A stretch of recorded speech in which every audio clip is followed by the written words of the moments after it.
Akidah Al-Imam Asy-Syafi'i radhiyallahu an dan kebohongan Salafi Wahabi.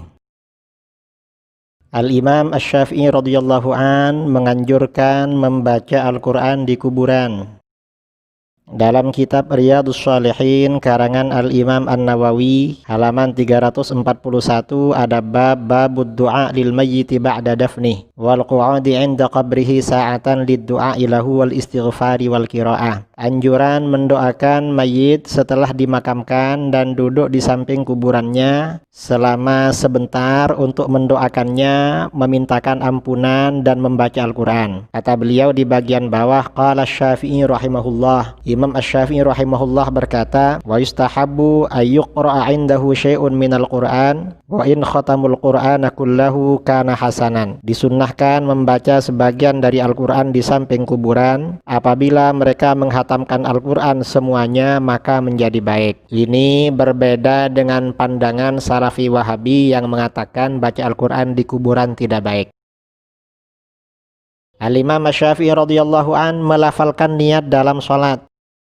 Dalam kitab Al-Mu'jam karangan Al-Imam Al-Hafidh Ibnul Muqri Al-Asbahani, seorang ahli hadis terkemuka, beliau menyampaikan riwayat akhbarana Ibnu Khuzaimah haddatsana Ar-Rabi' qala kana Asy-Syafi'iyyu idza arada ay yadkhula fi shalah qala bismillah muwajjihan li baitillah muaddiyan li fardillah azza wa jalla Allahu Akbar. Ar-Rabi' berkata, apabila Asy-Syafi'i hendak masuk di dalam sholat, maka beliau berkata, dengan nama Allah, seraya menghadap ke Baitullah dan menunaikan fardu dari Allah Azza wa Jal, Allahu Akbar. Artinya apa? Imam Asy-Syafi'i melafalkan niat sholat menjelang takbiratul ihram. Orang Salafi Wahabi dewasa ini menganggap melafalkan niat menjelang sholat katanya bid'ah, tidak ada tuntunan dan berdosa. Ini imam kami melafalkan niat. Tentu kami lebih percaya kepada imam kami, Imam Asy-Syafi'i radhiyallahu an. Mengapa? Karena beliau ulama salaf, benar-benar salafi.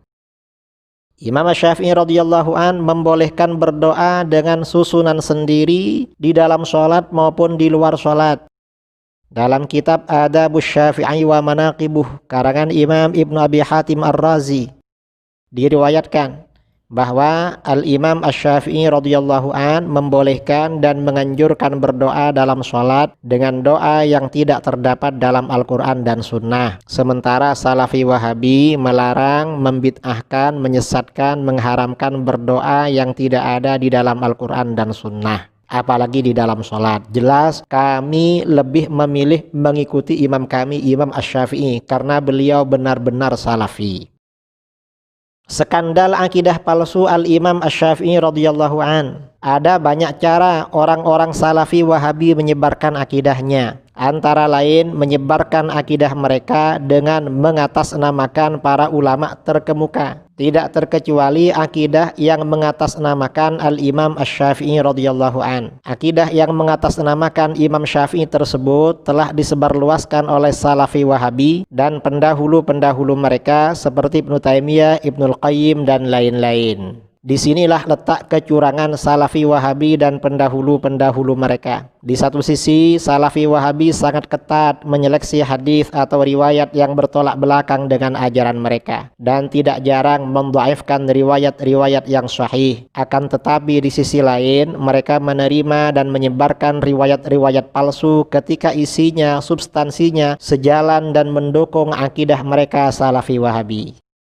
Para ulama ahli hadis menjelaskan bahwa akidah Al-Imam Asy-Syafi'i yang disebarluaskan dewasa ini oleh Salafi Wahabi adalah palsu. Akidah tersebut diriwayatkan melalui perawi yang bermasalah. Salah satunya melalui Abul Hasan Al-Hakkari, seorang perawi yang tidak dapat dipercaya dan pemalsu hadis. Riwayat tersebut diantaranya diriwayatkan di dalam kitab Itsbatu Sifatil Ulu karangan Ibnu Qudamah Al-Maqdisi. Pada nomor riwayat 107 jelas sekali di situ akhbarana Asy-Syaikh Az-Zaki Abu Ali Al-Hasan bin Salamah bin Muhammad Al-Harrani qala amba'ana Abu Ishaq Ibrahim bin Muhammad bin Nabhan Al-Ghanawi Ar-Raqi qala akhbarana Syekhul Islam Abul Hasan Ali bin Ahmad bin Yusuf Al-Qurashi Al-Hakkari. Jadi Al-Hakkari jalurnya. Kemudian riwayat nomor 108, qala Syekhul Islam. Syekhul Islam di sini maksudnya Abul Hasan Al-Hakkari. Kemudian riwayat 109, wa bihadzal isnad, dengan sanad yang sama melalui Al-Hakkari, qala Abdurrahman bin Abi Hatim. Jadi Al-Hakkari lagi. Bahkan dalam Syiar A'lam An-Nubala, Az-Zahabi juga mengutip dari Al-Hakkari, qala Syekhul Islam Ali bin Ahmad bin Yusuf Al-Hakkari fi kitab Aqidati Syafi'i lahu akhbarana Abu Ya'la Al-Khalil bin Abdullah Al-Hafidh. Semuanya melalui Al-Hakkari. Nah, saudara-saudara, siapa Al-Hakkari ini? Coba kita perhatikan kitab Lisanul Mizan karangan Al-Imam Al-Hafidh Ahmad bin Ali bin Hajar Al-Asqalani. Beliau pada juz 5 halaman 483, Ali bin Ahmad Syekhul Islam Abul Hasan Al-Hakkari. Qala Abul Asim bin Asakir, Ibnu Asakir berkata, lam yakun mauthuqan bihi. Al-Hakkari ini sama sekali tidak dapat dipercaya. Wa qala Ibnu Najjar, Ibnu Najjar berkata, muttahamun biwad'il hadits wa tarkibil asanid. Al-Hakkari ini perawi yang dituduh memalsu hadis dan menyusun sanad-sanad palsu. Jadi Al-Hakkari ini tidak dapat dipercaya dalam riwayatnya, kata Ibnu Asakir. Ibnu Najjar berkata, kebanyakan hadisnya Al-Hakkari adalah hadis-hadis yang aneh dan mungkar. Hadisnya tidak menyerupai hadisnya perawi yang jujur. Dalam hadisnya terdapat matan-matan palsu yang disusun pada sanad-sanad yang sahih. Aku melihat tulisan sebagian ahli hadis bahwa Al-Hakkari telah memalsu hadis ketika berada di Asbihan. Abu Nasr Al-Yunarti berkata, Syekh Abu Bakar bin Al-Khadibah tidak ridha, tidak senang terhadap Al-Hakkari. Kemudian sumber lain yang menjadi perawi akidah Al-Imam Asy-Syafi'i adalah Abu Talib Al-Ash'ari atau Al-Ash'ari, seorang perawi yang jujur tetapi lugu sehingga buku-bukunya banyak disisipi riwayat-riwayat palsu oleh orang-orang yang berkepentingan, yaitu orang-orang mujassimah dan musyabbihah. Coba kita perhatikan dalam kitab Lisanul Mizan karangan Al-Hafidh Ibnu Hajar Al-Asqalani, Muhammad bin Ali bin Al-Fatah Abu Talib Al-Ash'ari syaikhun saduq ma'ruf lakin adkhalu alaihi asya fa haddatsa biha bi salamati batin minha haditsun mawdu' fi fadli lailati Asyura wa minha aqidatun lisyafi'in. Muhammad bin Ali bin Al-Fatah Abu Talib Al-Ash'ari seorang guru yang jujur dan dikenal, akan tetapi orang-orang memasukkan banyak hal riwayat-riwayat palsu kepadanya, lalu ia menceritakannya dengan ketulusan hati. Di antaranya hadis palsu tentang keutamaan malam Asyura, dan di antaranya lagi adalah akidah yang dinisbatkan kepada Imam Asy-Syafi'i, artinya akidah palsu. Nah, setelah dua perawi akidah palsu yang mengatasnamakan Al-Imam Asy-Syafi'i radhiyallahu an dijelaskan oleh para ahli, seorang Salafi Wahabi berinisial AMSP mengklaim bahwa ada jalur lain yang sahih tentang akidah Imam Asy-Syafi'i, yaitu melalui jalur Ibnu Abi Hatim Ar-Razi dari Yunus bin Abdul A'la dari Imam Asy-Syafi'i. Kata Salafi Wahabi tersebut, riwayat sahih ini diriwayatkan oleh Ibnu Abi Ya'la dalam Tabaqatul Hanabilah, Ibnu Qudamah dan lain-lain. Sebetulnya riwayat tentang akidah Imam Syafi'i tentang ini memiliki tiga jalur.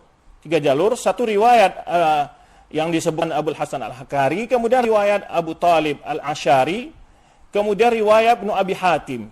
Dan dia hanya membaca satu riwayat saja Al-Hakkari juga.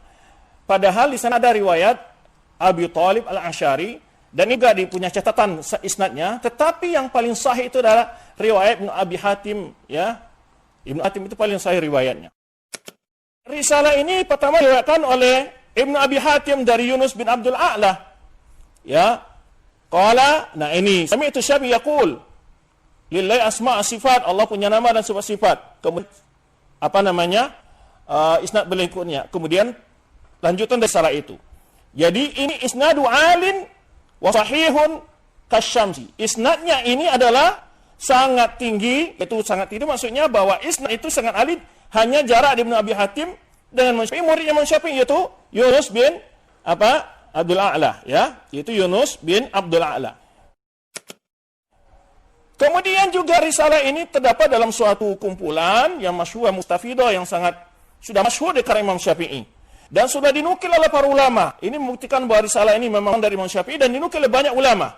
Seperti dalam Ibnu Abi Hatim, Ibnu Abi Ya'la, ya Ibnu Abi Hatim wafat 327 Hijriah, Ibnu Abi Ya'la 526 Hijriah, ya Abu Tahir As-Silafi, ya ini menukil tentang risalah ini 576 Hijriah yang wafat, Abu Zakaria Al-Azdi yang wafat 450 Hijriah, Ibnu Qudamah Al-Maqdisi yang wafat 620. Jadi banyak ulama menukil tentang hal ini. Ya. Karena isnadnya tadi kita bukan ada 3 jalan. Nah, dan Zahabi, Ibnu Qayyim, Abul Irfan Ibrahim Al-Rani, Abul Ma'ali Al-Alusi, Muhammad Al-Faqih, dan seterusnya. Kemudian banyak sebetulnya catatan dengan ini, itu tentang riwayat ya. Riwayat yang kedua adalah jalan Al-Hakkari, Abul Hasan Al-Hakkari yang dia bicarakan dalam videonya tersebut, ya. Dan ini juga jelaskan memang dia dhaif, ya. Wa hiya riwayat sahihah wal asyar sabaqa bayan tawsiquhu wa lam yakun kadzalik laqtafaina bi Abi Hatim. Jika seandainya dia ada riwayat Al-Kari, nak riwayat Al-Syari, sungguhnya riwayat Abi Hatim ini adalah riwayat yang sangat sahih. Sungguhnya riwayat Abi Hatim ini adalah riwayat yang sangat sahih. Nah, setelah kita mendengarkan pernyataan si Salafi Wahabi tadi, setelah kita lihat ternyata bagaimana? Ternyata si Salafi Wahabi, yaitu AMSP tersebut adalah benar-benar bodoh atau berbohong. Mengapa? Ternyata riwayat tersebut lagi-lagi melalui jalur Abu Thalib Al-Usyari juga. Sebagaimana kita lihat dalam kitab aslinya berikut ini. Tadi dia gak membaca kitab aslinya, cuma menyampaikan. Coba kita lihat kitab aslinya. Misalnya kitab Tabaqatul Hanabilah yang dia sebutkan karangan Al-Qadhi Abil Husain Muhammad bin Abi Ya'la Al-Farra Al-Baghdadi Al-Hambali. Dalam biografi Imam Syafi'i, Ibnu Abi Ya'la menyebutkan falnadhkur al-an mu'taqadahu. Kita sebutkan sekarang akidah Imam Asy-Syafi'i. Qara'tu 'alal Mubarak. Aku membaca kepada Al-Mubarak. Qultu lahu, aku berkata kepada Al-Mubarak, akhbaraka Muhammad bin Ali bin Al-Fatah, telah menceritakan pada kamu Muhammad bin Ali bin Al-Fatah. Qala akhbarana Ali bin Mardak. Qala akhbarana Abdurrahman bin Abi Hatim. Qala haddatsana Yunus bin Abdul A'la Al-Misri. Qala sami'tu Aba Abdillah Muhammad bin Idris Asy-Syafi'i yaqul wa qad su'ila an sifatillah wa ma yanbaghi ay yu'mina bihi faqala lillahi tabarak wa ta'ala asma'un wa sifatun ja'a bihi kitabu. Seperti yang dia sebutkan. Nah, dalam sanad ini kita perhatikan dari Al-Mubarak, dari Muhammad bin Ali bin Al-Fatah. Pertanyaannya, siapa Muhammad bin Ali bin Al-Fatah ini? Kita lihat di dalam kitab Lisanul Mizan karangan Al-Hafidz Ibnu Hajar Al-Asqalani atau dalam kitab Mizanul I'tidal. Ternyata Muhammad bin Ali bin Al-Fatah ini adalah Abu Thalib Al-Usyari, syekhun saduq ma'ruf lakin adkhalu alaihi asya' fahaddatsa biha bisalamati batinin minha haditsun mawdu' fi fadli lailati Asyura wa minha aqidatun lisyafi'i. Muhammad bin Ali bin Al-Fatah adalah Abu Thalib Al-Usyari, seorang guru yang jujur dan dikenal. Akan tetapi orang-orang memasukkan banyak hal, riwayat-riwayat palsu kepadanya, lalu ia menceritakannya dengan ketulusan hati. Di antaranya hadis palsu tentang keutamaan malam Asyura, dan di antaranya adalah akidah Asy-Syafi'i. Nah, ini artinya apa? Isu-isu ada riwayat ketiga yang sahih kata si Salafi Wahabi itu adalah dusta belaka. Itu tidak ada. Dia berbohong dan menganda-ganda. Mengapa? Semuanya melalui jalur Abu Thalib Al-Usyari atau melalui jalur Abul Hasan Al-Hakkari. Jadi tidak ada riwayat sahih sama sekali, tidak ada. Nah, ini artinya apa? Imam Asy-Syafi'i yang diklaim oleh Salafi Wahabi, akidahnya sama dengan Salafi Wahabi, itu adalah kebohongan dan dusta belaka. Mengapa? Riwayatnya tidak sahih melalui jalur pemalsu hadis atau jalur orang-orang yang tidak jelas yang suka meriwayatkan hadis palsu. Wallahu a'lam.